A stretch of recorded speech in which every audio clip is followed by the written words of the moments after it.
Thank you. അപ്പോൾ പ്രിയപ്പെട്ട പ്രേക്ഷകരെ, നമ്മളിനി അടുത്ത സ്ഥലം പിടിക്കുകയാണ്. അപ്പോൾ നമ്മുടെ റോഷ്നി ബന്ധുവും ഉള്ളത് ഫിനിഷിംഗ് പോയിന്റിലാണുള്ളത്.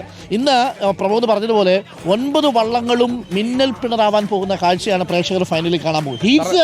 ഹീറ്റ്സുകൾ ഫൈനലായിരിക്കും, ഉറപ്പ് 100% ഉറപ്പാണ്. കാരണം അത്ര ശക്തമായിട്ട് തന്നെ വള്ളങ്ങൾ വന്നിരിക്കുന്നത്. ആ വന്നിരിക്കുന്ന വള്ളങ്ങളിൽ എല്ലാ വള്ളങ്ങളും 30-40 ദിവസം ട്രയൽ എടുത്തോടെ വന്നിരിക്കുന്നത്. ചരിത്രം കുറിക്കും. ഈ 72 വർഷത്തെ നെഹ്റു ട്രോഫിയുടെ ചരിത്രത്തിൽ ഇത്രയും മനോഹരമായ ഒരു കളി ഉണ്ടാകില്ല. ഉറപ്പാണ് 100%. ഫിനിഷിംഗ് പോയിന്റിലെ ക്രമീകരണങ്ങൾ വിലയിരുത്താൻ വേണ്ടി നമ്മുടെ റോഷ്നി ബന്ധു അവിടെ എത്തിയിട്ടുണ്ട്. Hello, good morning Roshni. Good morning Ananthu.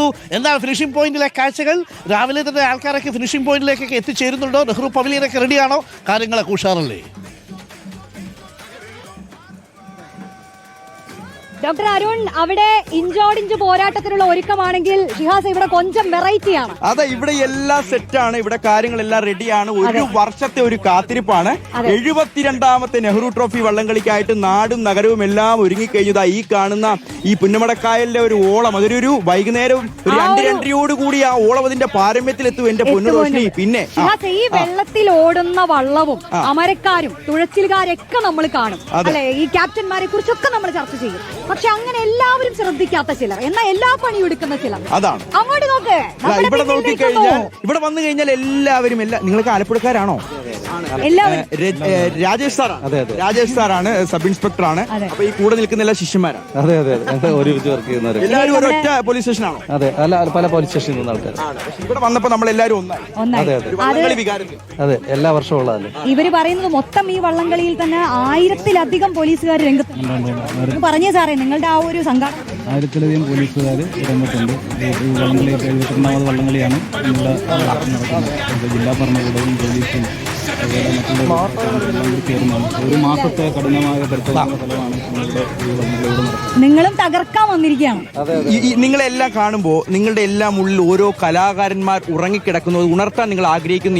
ഞാൻ വിചാരിക്കുന്നു. ശരിയാണോ ഞാൻ പറഞ്ഞത്? ഉണർത്തണം. അത് ചിലരുടെ ഉണരും. സാർ ഉണർത്താൻ വേണ്ടി കാത്തു നിൽക്കണം. ഒരു പാട്ട് വേണം. അല്ല, അതായത് വള്ളംകളി കണ്ടു കഴിഞ്ഞാൽ, ഒരു തൃശ്ശൂർ പൂരം എത്തിക്കഴിഞ്ഞാലൊക്കെ പോലീസുകാരുള്ള കലാകാരന്മാർ അറിയാതെ ഉണരും. ഇതിനുള്ള വേദിയാണല്ലോ, എല്ലാ കൂടെ വെള്ളത്തിന്റെ വേദിയാണ്. വള്ളംകളി എന്ന് പറയുമ്പോൾ തന്നെ അതിന്റെ തുഴച്ചിലുകാർക്ക് 2 കാര്യങ്ങൾ വേണം. ഒന്ന് എന്ന് പറയുന്നത് അതിന്റെ ആരോഗ്യം, 2 കലാബോധം. അപ്പൊ കലയും കായികക്ഷമതയും ഒരുമിക്കുന്നതാണ്. ഇവരെ ആലോചിച്ച് നോക്കൂ. അങ്ങനെ തന്നെ ഇവർ പലരും കലാകാരന്മാരുണ്ട്. കായികക്ഷമതയ്ക്ക് ഒരു കുറവില്ല. കണ്ടില്ലേ? ഒട്ടും സമയം കളയാതെ ഒരു കിടിലൻ പാട്ട് കേട്ടോ. പാട്ടിലേക്ക് പോവാം. ആരാണ്? രാജേഷ് സാറാണോ നേതൃത്വം വഹിക്കുന്നത്? ഗായകൻ ആരാണ്? എല്ലാരും ഗായകന്മാരാണ്. നാടൻ പുഞ്ചയിലെ കൊച്ചു പെണ്ണെ കുയിലാളെ, കൊട്ടു വേണം, കുഴൽ വേണം, കൂടവ വേണം. ഓ തിത്തിത്താരാതിത്തിത്തൈ തിത്തൈ തകതൈതൈതോം. ങ്ങൾ വേണം, കൈ തകതൈതൈതോം. വരവേൽക്കാൻ ആളു വേണം,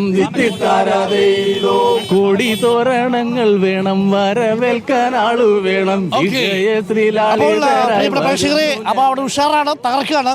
ഫിനിഷിംഗ് പോയിന്റിൽ വള്ളങ്ങൾ തുഴഞ്ഞെത്തുന്നതിന് മുമ്പ് തന്നെ ആവേശം വന്നു കഴിഞ്ഞു. പ്രിയപ്പെട്ട പ്രേക്ഷകരെ, നമ്മൾ ഈ ബോട്ട് റേസ് നടക്കുന്ന സമയത്ത്, വള്ളങ്ങൾ നടക്കുന്ന സമയത്ത് കുട്ടനാട്ടിലേക്ക് എത്തി, പുന്നമടയിലേക്ക് എത്തിയിട്ടുണ്ടല്ലോ, ഓരോ കരയിലും ആവേശം ഇങ്ങനെ തുടിച്ചു നിൽക്കുന്നത് കാണാം. ഇപ്പോൾ നമ്മൾ നിൽക്കുന്നത് പള്ളാത്തുരുത്തി കരയിലാണ്. പള്ളാത്തുരുത്തിക്ക് 2 വള്ളങ്ങളുണ്ട്.